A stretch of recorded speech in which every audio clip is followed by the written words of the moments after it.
నా పేరు Sriram Sharma. Income tax డిపార్ట్మెంట్లో పనిచేస్తున్న ఒక ఉద్యోగస్తుడికి సంవత్సరం పాటు జైలు శిక్ష విధించింది కోర్టు. వివరాల్లోకి వెళ్తే ఎందుకు ఈ జైలు శిక్ష విధించింది అంటే 5,826 రూపాయలు ఒక వ్యక్తికి ఇవ్వడానికి సదరు ఇన్కమ్ ట్యాక్స్ డిపార్ట్మెంట్లో పనిచేస్తున్న క్లర్కు 600 రూపాయలు లంచం తీసుకుంటూ ఉండగా సిబిఐ వాళ్ళకి పట్టుబడ్డాడు. అతనిపై క్రిమినల్ కేసు రిజిస్టర్ చేయడం జరిగింది.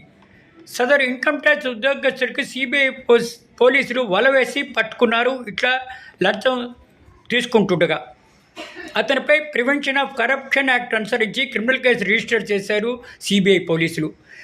కోర్టు ఇరుపక్షాల వాదనలు విని ఇన్కమ్ ట్యాక్స్ ఉద్యోగస్తుడు తప్పు చేశాడని నిర్ధారణకు వచ్చి 1 సంవత్సరం కఠిన కారాగార శిక్షతో పాటు ఫైన్ కూడా విధించడం జరిగింది ఆ వ్యక్తికి. ఈ కేసులో 12 మంది విట్నెస్లను విచారించి జైలు శిక్ష విధించింది సిబిఐ కోర్టు. కాబట్టి ఎవరు తప్పు చేసినా పర్యవసానాలు ఇదే విధంగా ఉంటాయని చెప్పడానికి ఇదొక చక్కటి ఉదాహరణ.